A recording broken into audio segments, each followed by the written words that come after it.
Hello and welcome to another episode of the Thunderstock Show. It's a collection of valuable brainstorms to enhance your life, liberty, and pursuit of property. Today's special guest is Dr. Eric L. Reese. He's Hello. at, hey, Eric, you're at the helm of Forever North Partners LLC with a mission to propel high caliber life science companies to new heights through strategic, innovative business solutions. Um, CASMEC, Commercialization, Assessment, Sales, Marketing, Evaluation, Clinical Mhm. Technological Technology Trials equip life science companies to thrive in a complex marketplace. Boy, do I have a lot to ask you about all that. It's a mouthful. Yes. Yeah. It's a mouthful. So, Dr. Reese, can I ask you, when you were growing up in high school, did Mhm. you did you have this planned all along, or Oh what is it no. that you wanted to be? Actually, it's funny. When I was growing up, I wanted to be a police officer, and I just thought it was a great job. I liked the idea of helping others, and I started to take some courses in law enforcement at the local community college. But I really didn't consider one thing is that as a police officer, when danger happens, you have to go to the danger. Mm. And I was like, that's kind of not my persona. I'm more likely to run from the danger, And so I was thinking, this is probably not a really good career for me. And I've always liked science. And so, a lot of people in the life sciences arena, the first thing I want to do is be an MD. So I Mm. thought I'd be an MD, so I switched quite quickly. And then I'm going to science and being a PhD. So that's such. What was your? I understand. I've talked to people that they want to be police Huh? officers growing up, and I love the self-awareness that you displayed at the time.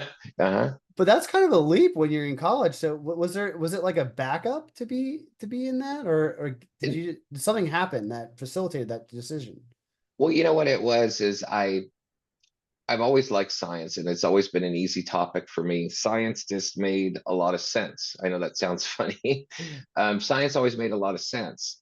So I'd always taken classes in the background and biology, chemistry, stuff like that. And the first real exposure, I was still thinking about law enforcement. The first real exposure, I had an opportunity to work in a lab, just as a student helper, mostly washing tips, tubes, and what have you in a lab. And I just really liked the arena of being in a lab and creating, discovering, what have you. And ever since then, I was sold on it. I was like, I don't want to be an MD. I don't want to be a police officer. I want to be a scientist. And that's where it really sunk in is that experience. Most of us that get lab exposure, we don't get in a lab until our junior, senior year in college. Mhm. For me, it was my freshman, sophomore year. There was a particular professor who I just begged and begged. I'm like, look, dude, I will wash dishes. I just want to be in this environment. And so there for the first year, I did nothing but go in there and wash dishes for a good 3, 4 hours a day. But it was great to be around that and hear all that, high level discussion about challenges in science and what they were doing in their particular lab. And I just fell in love with it from there. Man, I love hearing a story where you have one career experience You that jump just off. Yeah. changed that changes the course of the life. Yeah. So, but still, right? So police definitely different than being at Yes. the helm of of businesses. And I would say science is typically thought of as sometimes a either a pursuit in academia or more Sure. in, like you said, the laboratory setting. So Well, I how have another did jump from there. Yeah. yeah, how did you make that jump? I Yeah. understand you got your PhD, and that's cool. You must have, loved what you were doing in Mhm. school, and your PhD was in obviously in science. So Mhm. what did you do? Like I have a brother who has a PhD in math, and he works in a college, and he's going to be doing the academic train. Sure. That's like he's What's not the jump pivoted. from science to business? Yeah. But how Yeah. did you make the jump from academia to business? Yeah. Yeah. Yeah. What was interesting is spending time in a lab and then furthering on in my research, was at the time an undergraduate. I had really good grades. I had really good grades and I had some really great references And I was thinking to myself, okay, what do I want to do with this? And at first, my parents always accused me, you're going to be a professional student. So I figure, you know what, I'll get a PhD, and then I'll get a JD, and then I'll get an MD, and just keep on getting degree after degree. Hmm. um, and at the time, the person that she's now my wife, but she was my girlfriend at the time. You know, she was telling me, you're spending all this time in school and you have all this education. You're one of the smartest people I know, and you're going to get out and do a postdoc and make as much as the assistant night manager of Taco Bell. And she says, why go through all this school? And I says, you know what, you're right. Mm. So friends of mine had the opportunity to do a lot of traveling in sales roles. They didn't have PhDs, but they either had bachelor's and masters in biology, biochemistry, and they got to do quite a bit of traveling. And it just seemed like a lot of fun. And so I was thinking, you know what, I want to go into that business arena of science. So, you know, talking to career counselors and coaches, they were telling me, you know what, with a PhD, you're not going to be able to go directly into a sales role because most companies are going to consider you too opinionated. Mm. And that is very true. When you get out of school and you have that PhD, there's an old saying, shut up, you've already sold it, you know, and sometimes those young, fresh PhDs, you know, yeah, it's like, shut up, you've already sold it. They want to talk about the science and take a deeper dive. Mm. And that's great, but that's the problem right there. And so I myself was like that. So I switched over to a role that they refer to as application science. I wanna So I wanna give sure, you a little bit of comedic relief on what I hear from my wife as well. sure, please. So she's a salesperson and she's been in sales forever. I'm I have to do sales, right? When you own a business, Mm, sales is part of the gig, yeah. but I like doing marketing. She'll Mm, tell me 9 times out of 10, if you ever hears a business conversation that's sales related, she goes, you talk too much. They don't need to know yeah. all that. And I'm like, I guess that's the marketer in me who just wants to Yeah. communicate features and benefits. She's like, Yeah. if they agree, shut up. Yeah, yeah, exactly. So I got it, like I says, the first role I got was an application scientist. I wanted to go into sales. So as an application science, your goal is to work with the field sales reps when there is technical problems, challenges, or demonstrations of equipment that you have to do in the field. And so I was working for a scientific company as an application scientist.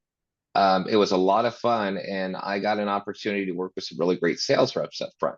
So they showed me a lot of tricks of the trade, and it's really that field life that was very attractive. You know, as a salesperson, you kind of plan your own day. You know, you have a goal to hit, and as we always say, that's that magical number tattooed across your forehead. Doesn't no matter what you do, as long as you hit that number, that's what's important. And I liked that kind of lifestyle. So soon in, my manager at the time, who was the vice president of our division, said, you know what, you're out there, the customers are requesting you directly. He said, you want a sales target? So I said, sure. And I switched over to what they refer to as Western Regional Technical Sales Manager. This really long title.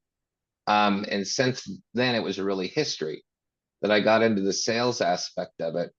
The other transition I made is I was really focused on sales, and I was working for a smaller company at the time. And at that smaller company, there was an individual who came in who was really a key opinion and thought leader in the life sciences marketing arena. He was at a company at the time it was referred to as Pharmacia, and he was a thought leader within the life sciences sales and marketing arena, particularly in marketing. And so I told him, I says, look, I would love to learn marketing from you. You don't you don't have to worry about me saying anything, particularly in marketing. I don't know what to say. You can tell me to say this, and I wouldn't know any different. I'm a blank slate. You know, in a small company, usually they want to hire somebody with a bigger skill set for marketing, somebody that comes with that track record because they don't really have time to trade you. But with this particular individual, he was very nice, a very kind man. And he says, you know what, I'm going to train you and I'll be your mentor in marketing. And then I really love the marketing aspect of it, the storytelling. You know, that was cool. I really like the storytelling. And it's funny because he always told me, you know, marketing's in the life sciences arena. It's an interesting take. He says it's 50% BS, 50% the truth. And he says you got to find that good balance to make convincing stories that are still truthful, but don't be so reserved in what you're saying, And then, of course, in the life sciences community, there's a lot of regulation on what we say and how we say, because you're dealing with eventually people's lives or their health. But I really love the marketing aspect of it. And so what we do here at Forever North Partners is really a combination of sales and marketing. We don't see them as separate. Mm. In the course of my career, some of the best marketeers that I've ever met have had a tenure in sales. They understand that sales process and what the sales reps have to go through in the field in order to sell a product. So they get what messages have to be there, Yeah, what needs to be said. Yeah. I So think we do the that combination of both. that's an interesting take, and I want to dive into the Sure. relationship between marketing and sales. I think that the best training I ever got from marketing was when I had to do sales. Yeah. Because then you're in the front line and you get the incredibly visceral Yeah. feedback loops from who you need to be marketing to on what their pain points are and what their Yeah. what responses to the marketing, what they want to hear and need to hear. And I would Hmm. say the best training for sales, probably do more sales, but second best would be to do some marketing, Hmm. because if you can market something, you can boil that down into a talk track. Like, Yes. you need to have a very broad and deep understanding of a topic, I believe, to be an effective storyteller and marketer. But Hmm. if you can understand the story deeply, then you know what are the key points and how to respond. So Yeah. that's an interesting take that I feel like not many people I feel like a lot of people I talk to really think marketing is one thing and sales is a It's different not. thing, but Yeah. they're It's not. related. It's funny you mentioned that, I've had a combination, my career tenure, I've had a combination of big companies, very big companies, and then small companies. And in my personal opinion, I like the small company approach because the salesmen and the marketeers have a blend. Sales and marketing are not separate entities. At the bigger companies I've been at, I can remember attending some management meetings with the marketing teams. And, I mentioned, well, look, these messages and points that we're trying to convey, have we tested them with the salespeople? Have we spent time in the field interacting with them and our customers to find out, what keeps them up at night? What keeps them worried? And the response I got is, sales who? We don't talk to sales. And wait a minute. Wait a minute. We want to sell something, and we're having to develop messaging and story and positioning and messaging to sell something. Wouldn't it be good to, interact and get the opinion and help of those people that are front line? And for some big companies, that's a very foreign concept. And it always amazed me because the two are such interdependent upon each other. They're such blended topics that, in my professional opinion, you cannot do one without the other. And again, I really swear by that the best marketeers I've ever run into have had a successful tenure in sales. They get the sales process because they've spent a lot of time with customers. And Right. that's really I, the I key. think it's incredibly important to spend a lot of time with customers. Yeah. One thing you said also in, um, I think it was this colleague of yours said that it's 50% BS and BS. 50% something Yeah. else. It reminds me of a book by Seth Godin. It says all marketers are liars, and the "are liars" gets crossed out to say tell stories.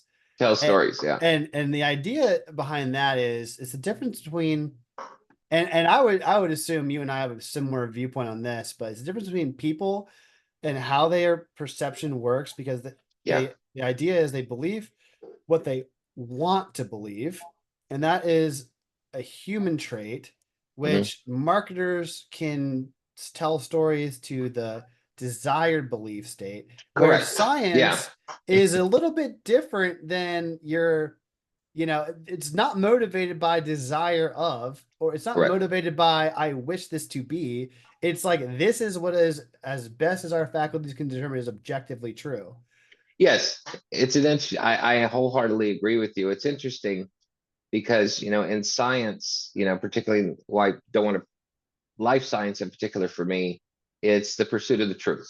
It really is. You're in pursuit of the truthful answer, and it's where the data takes you. Whether it agrees with your hypothesis or not is really quite immaterial. It's where that data takes you. And as a marketeer, you really, you're of course not wanting to lie. And of course, I don't advocate it, but you want to see the glasses half full. So it's my take has been, when I've mentored some of my own people, is when you're looking at the data that you're getting or from the collaboration that you've done with a customer, look at it through rosy colored glasses because you're going to have to tell a story, Mhm. you know? And of course, we tell them, you don't want to lie about it, but is, for instance, I'll give you a classical example. We've had customers in the past that said, well, I didn't get any good data yet. And the question was being, well, how long have you worked with the instrument? Well, about a week. Well, what instrument in your lab have you worked with for a week and gotten good One, data? I don't mean to be disrespectful, Yeah. but that's a pretty Yeah, quick TTV, 1 week yeah. expectation. I'm like, so look, it's like you got to play around with it to get it to sing. Hmm. And so always looking at the glass as half full type of philosophy, um, and getting them to see that, well, you're generating data, give it some time and see your own wherewithal and learning in your own learning curve. And before you know it, you get some of that data to sing. And Look, that's been the key. Yeah. you're applying scientific principles to marketing, Yeah. and you're then using marketing to explain scientific principles. So as much as sales and marketing are Yeah. symbiotic relationship, I kind of think marketing and science needs to have some sort of symbiotic relationship.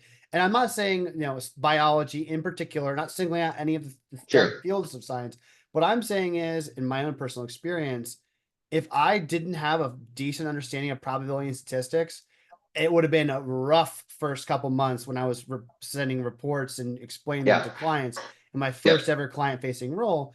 But because I understood how probability and statistics, like reading data, works in that lens, it would help me to tell the story. So Yes. one thing to that 1 week turnaround, why it's so funny to me. Yeah. I try to tell people, look, if you don't give a marketing campaign 90 days post launch to collect data, Yeah. like you can't expect, and that's kind of still aggressive. I think for Yeah. digital advertising, if you go from not doing advertising to doing advertising, it's sometimes suggested 6 months of trial and error and data collection to really get the Mhm. ROI. But I try to set that expectation up front, because I think the worst thing to do, and it's a differentiating BS, right? If you're telling a story, that can be a helpful learning instrument. If you're lying, or you're setting false expectations, rather, Mhm. that's just a different Yeah. kind of BS. So Yeah. how do you approach navigating that line of, um staying true to science and marketing? Like what are Sure. some of the philosophies you have on that? Sure. So, one of the, from the two of the mentors that I work with in my career, and I really give them credit for helping me out and getting me, where I am today, because they showed me a lot of great skill sets for sales and marketing. And both of them, one of them had a PhD, and had went the business route of science, and the other one had a double master's and an MBA and had went the marketing route. Um, what they told me is you really got to listen to VOC, voice of the customer. Hmm. So I was always taught to do a lot of collaborations. So in the course of my career, I've collaborated with a number of different key thought and opinion leaders in the drug discovery and pharmaceutical arena. And so part of that collaboration was, excuse me, my nose just itches a little bit, allergy season. You're good. Um, yeah, part of the role or the job was, do I want them to use my service or instrumentation for a period of time and then craft out messaging from that? So, science, and particularly science purchasing, a lot of it still follows that peer-to-peer review process. If, thought leaders, whether it be an individual or a company or a group, if they're using your equipment or service, and it's going well, if you were to develop and craft messages out of that to sell to other customers, that gets over that hurdle of inertia that your clients will have. And let me explain that a little bit further. As salespeople, if I'm out there selling a product, the customers expect me to say how great my product is. Right. Oh, it's wonderful. It does this. It'll contact God or Darwin, whoever you believe in. It'll do everything. They expect that. In our approach, particularly at FMP, we have what we refer to as a market-driven applications approach for marketing. is we're not going to say that. We're going to get our collaborators to say that are your peers in science Mm. by application areas. So if, let's say, if you're a formulations chemist, we've partnered with formulations chemists to test out different instrumentation. And so now what we have is, it's not us saying how good this is for a particular application. It's their own peers that are using it to advance drug discovery or Right. advance drug development. So going Yeah, back to your academic background to get your PhD, one of the things you need to do is have peer-reviewed studies and that's the whole thing. and Yeah. peer-reviewed papers. It's not like we're back in ancient Greece where you could get some divine inspiration and like, oh, well, Yeah. the muse told me this and therefore it's true. Like that's not how it Yeah. works nowadays. Thank Yeah. goodness. It's such an interesting way because it does apply to marketing. I think one of the most important things that I've learned in the last, I don't know how many years I've been doing marketing, don't want to count them, is that is that is that your best salespeople are your happy clients that have gotten the result that they wanted engaging with you. Whether that's referrals, whether that's success stories or testimonials, case studies, however you want to call it, but it's identifying and obtaining proof that the Mhm. thing that not with certainty, right? That's BS, but with Yeah. a higher, like a high degree of likelihood that because it's been proven to be true before, there's a good chance it'll be true in the future. And I think Yes. that is Yeah. another scientific way that marketers could look at doing Yes. what they do to tell truer stories. Yeah. Exactly. I've had in the course of, to date, thinking about the different collaborations, I've done 54 industry collaborations where I've worked with key thought and opinion leaders, or they be people or company, to basically sell a product and or service and develop that sales and marketing collateral to be used in the field.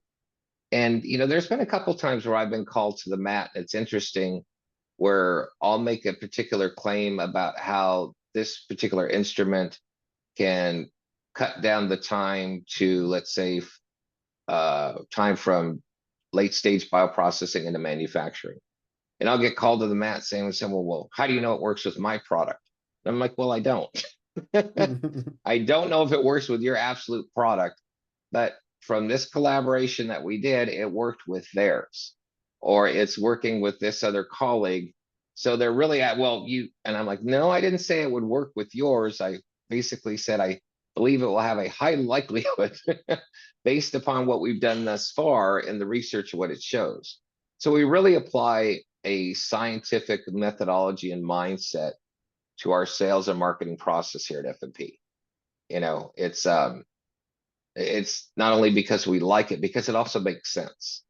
Again, as I had mentioned, science is really, and science purchases, it's a peer-to-peer review process. And so getting other people on the bandwagon based upon what key thought and opinion leaders are doing and showing is great.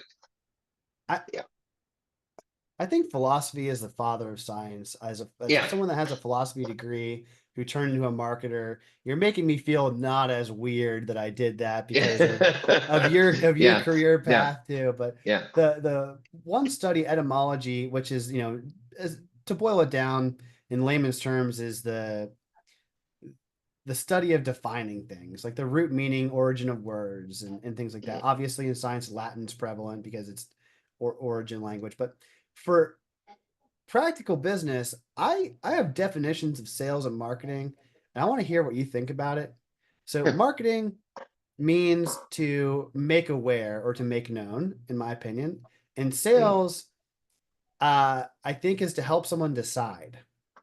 Mhm. So, when you're doing sales, it sounds like from your approach, you're not trying to force someone to do the thing that you're selling.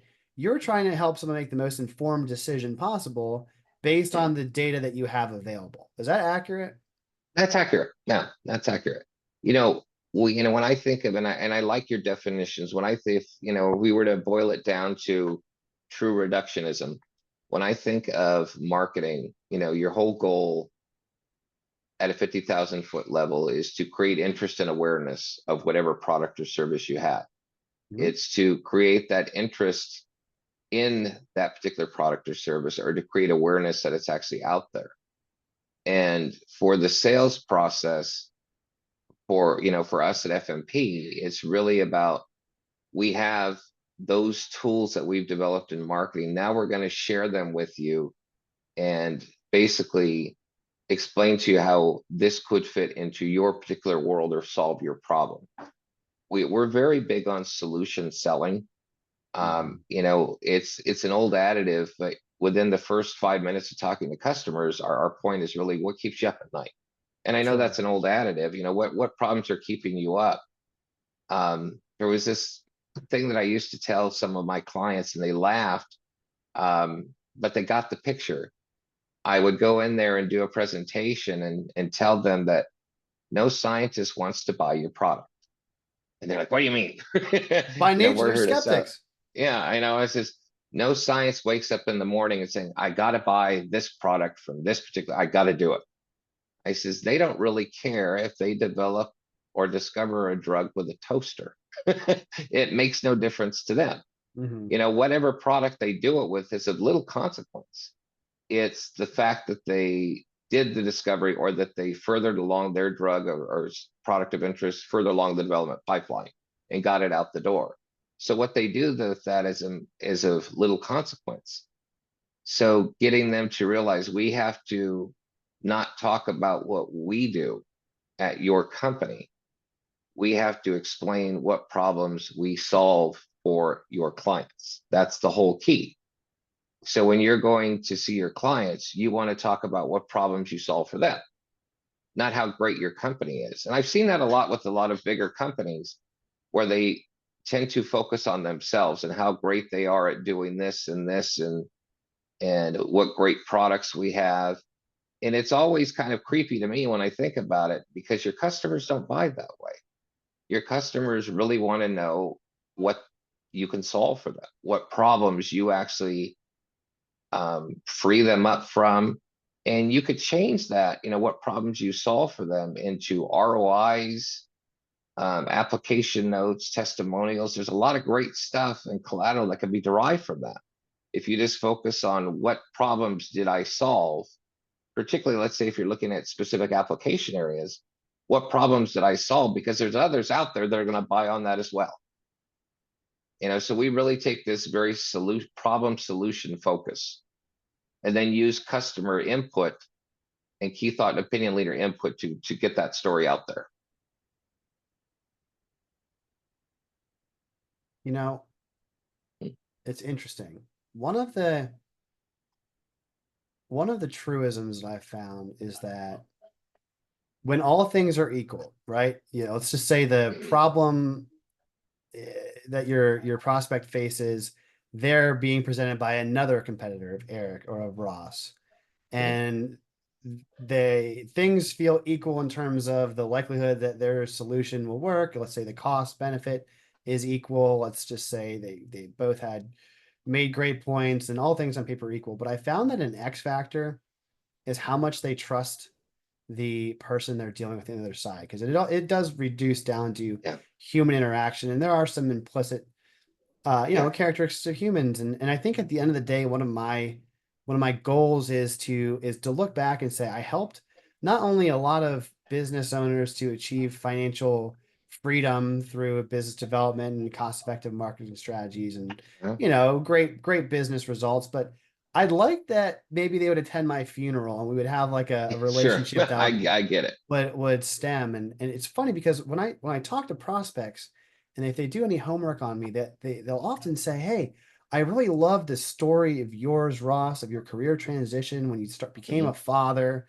and you decided to start your business at that point in the delivery room. And I'm like, I don't remember when I said that. I know it's true. That's a thing that's Uh-huh. true about me. I know Hmm. I've said it, but I didn't know you'd find it. Hmm. And my thing is I try to keep my life to be integrated fully, not work-life balance, but how does work and life commingle Sure. and become a unified experience for me. I don't want to have to think of them as one hateful and one great. I want them to both be the same, like both on par. So Hmm. how do you manage the high stress of business ownership and all the Mhm. things that you do with you said before you have a wife and presumably you have kids. So what does your Yes, family balance look like with your career? sure, sure. Thank you. That's a good question. I will add one point. What you said earlier was very true. The old additive of people buy from people they like is very true. It's very true. And a perfect example is if you went to buy a car and you just really thought that salesman was the biggest jerk in the world, you'll find a reason not to buy from him and go some other lot. Very true. Mhm. People buy from people they like. In terms of a career balance, that it's when you look at your career. I know early on, I always wanted to make it as big as possible, and one day be CEO of the world type of thing. Sure. Try to yeah, try to make it as big as possible. Um, I have special needs children. I have autistic children. And as part of that, there is a time requirement and commitment that, not diminishing any other parent's role, but it's a special level of commitment that you have to dedicate because there is a lot of time and activities that you have to spend, attend, and actually also train yourself because it's a different experience. Their needs and their understanding of things is way different. So I found out very early you can't balance one part of your life Mm, without focusing on the holistic, as you were saying, the overall picture. And so that work life balance, at the end of the day, I love what I do, but there's this old saying that I forgot where it came out of, but your friends at work, the next day they'll be looking for your replacement mm, and your family will remember you forever, right. you know? So my focus has been on I love what I do. I love my colleagues, but my family comes first, really much so. And particularly with having special needs children, they've taught me a lot about myself, but also the type of person that I want to be, but not only for the type of person I want to be, but also how I want to be in my career. Mm. And that's been the interesting The part of, excuse me. the ambition has changed from CEO of everything to successful in career and successful in life, it sounds like. Correct. It very much so is. Because there's little challenges that as a parent of special needs kids that you celebrate. Um, for instance, we celebrate our children walking. That's a great thing for any parent, but it's so much empowering to yourself when your child finally walks at 5 years old. You feel Mm, like, you've won the lottery, that it's just so much intensified. And so I learned that those experiences I don't want to miss.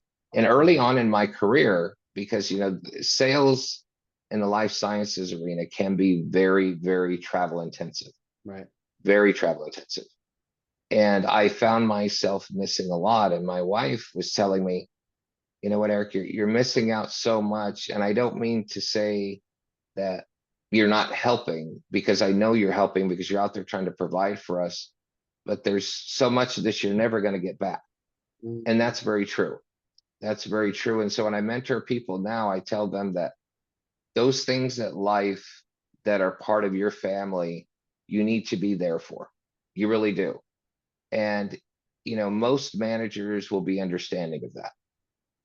There's some out there that aren't, company comes first. sure. And my philosophy, if the company comes first, then I don't need to be there. That's not the company for me. Right. I want companies that can appreciate that balance because we all have families. We all have significant others to some degree. And we all have incidences happen in our life. One of the key philosophies at Forever North is, and I say this to the colleagues of mine at the company, that there's a balance in your life, but your family, of course, comes first. And you don't have to be embarrassed of that. I'll give you an example. If you talk to some other professionals out there, they will say, I will never admit that I have autistic children in a group because people are going to think you're going to focus on them and not your career. And there is some truth to that. Oh, I've run into some biasness myself where people feel that, God, he's not going to be really concentrated on us. He's got so much going on in his family. And my opinion is if that's the way that company feels, I didn't need to be there anyway. You know, that there's a Sure. balance that we all have. We all have things that happen in our life. And to have your company recognize that as philosophy, you're going to develop a wonderful culture, a wonderful culture. And the culture that we have here at FMP as a company culture, it's one of the best. And I know I'm tooting our own horns. It's one of the best that I've ever seen because we recognize each other as professionals, but we also recognize each other as people, and people that have good days and bad days are people that have great successes. And then sometimes, you're struggling with cancer for yourself or your wife, and we need to be there as colleagues. So it's not just don't talk about your personal life at work. That's something that in my generation growing up, I used to hear that a lot. And I'm very much against that. It's not that you have to share everything, but we're all human beings. We all have challenges. And to have your colleagues recognize that, and they can help you out on that as well. It's very much a great feeling. And your success level in the company goes up. I It think, really does. Eric, you made a point that just really hit home to me. You said something like there are some professionals that you ran into that would say they would never admit if they had Hmm. neurodivergent children. Hmm. And I, not to say, sales tactics are old adages, and not that this is a Yeah. damaging admission, but there's an idea of a damaging admission in which you say, hey, this is something that does, it's not going to make me seem pristine and perfect because Hmm. newsflash, there's not a perfect human. It's not a Hmm. real thing. We all have our own stuff going on. But I think for the right person, so someone like me who was diagnosed with attention deficit hyperactivity disorder as a child, I'm Hmm. sure that made my parents' life, had a unique set of challenges dealing with Yeah. my adolescence and growing up. I'm not, Hmm. unaware of that. But, to hear that you're fathering neurodivergent children, I think that you and I just speaking would have a different type of connection if I didn't know that, right? And you Yeah, wouldn't know that about exactly. me. So the Exactly. idea of a damaging admission is a huge benefit to doing Oh what you yeah. want to do, which is making human connection, because everyone has a story and they can relate to that story. Yes, exactly. And it really breaks down borders, not only with your colleagues, but also with your clients. One of my clients, that we've had for a while, she had made the comment one day, guys, I'm really sorry I missed our meeting. I know it was scheduled, but my child was stemming really quite severe that day. And for those in the autism or neurodivergent community, stemming is where your child can have, let's say, they can maybe flap, do a variety of different things. They're nervous or have anxiety, and that's the way that they're dealing with it. You may see particular physical traits or movement. Hmm. And depending upon how bad they feel, it can be quite severe. And so this particular client was embarrassed about it. I says, you have nothing to be embarrassed about. I go through that all the time. I Right. said, it's something that's part of my world. And my business partner, who's a gem, I'll give a shout out to John Morris. He's a great guy. He's very understanding of that. And, he's had to go through that with me. And he's like, you know what, Eric, I get it. Sometimes if there's a particular challenge, I can cover you as your partner because that's what we do here. And so when I shared this with this particular client, not only did it break down that barrier, it also built this huge level of trust between us because she transposed what I was saying to trust. And the client, she's been with us, she loves what we're doing, but you could see the faith in what it was because we broke down that human barrier that was outside of science, if you will. Well, I want to make another definition. I think the opposite of um faith is certainty. Hmm. And I don't want to say there's a faith-based element to science, but there's a probability element where there's never there's typically, I don't want to say never, but 0 or 100%, instances, Hmm. right? Unless there's laws. But to make that point, whenever I talk to somebody that has an online presence, or I get the feeling through communicating with them that that in their mind, they are a fully sanctified and finished product that has no flaws, I have no trust in that person at all. Like I'm just like, I don't want anything to do with you. Like I, you're yeah, lying. yeah, You man, are I hear you. certain that you are like right. Yeah. And like that's my way of interacting in the world. Like, I mean, I'll preface the quote unquote good with the bad with, here's what I found. Here's why I draw this conclusion. So, tying family and these things that, they're not good or bad. It's just the situation that makes you unique. That's sometimes Mhm. more challenging and also more rewarding, right? Yes, yes, very much so. Yes, So anyway, I just thought I'd share that with you to let you know I that I appreciate that. totally I vibe with your outlook on work life Thank you. balance. I think more people need to think of it like you, Eric. Thank you. It's been a really fun conversation for me. Before we wrap up, I do want to say for those of you that are listening that identify and like what Eric is all about and what his company is doing, Eric, where can people reach out to you and find you? Sure, thank you. I appreciate that. So of course, the name of the company is Forever North Partners. The web address is, of course, just www.forevernp, so forevernancypaul.com. You can also look us up not only on the web, but we're on LinkedIn. Well, on our website, there is a list of our various phone numbers, as well as there's a contact us page. And on the contact us page, there's an area where you can list your specific problems or challenges that you're encountering, and you can provide a description. We're happy to meet with you through Zoom. We do have offices throughout the US in various locations. So if I can't meet with you directly, our colleagues on the East Coast can meet with you. We also are looking into international representation. But please reach out to us. We're happy to have that discussion. Wonderful. Thank you, anyone who's listening to this episode. I never want to run ads in the show. I don't plan to do it. But what I do ask kindly, it would mean the world to me, is if you enjoyed the show and you found something to be insightful or impactful, share it with a friend. That's the way the show grows. Yeah. Until next time, everyone, be well and keep doing your best. Thank you. Thank you for having me. I really appreciate it. And goodbye, everyone.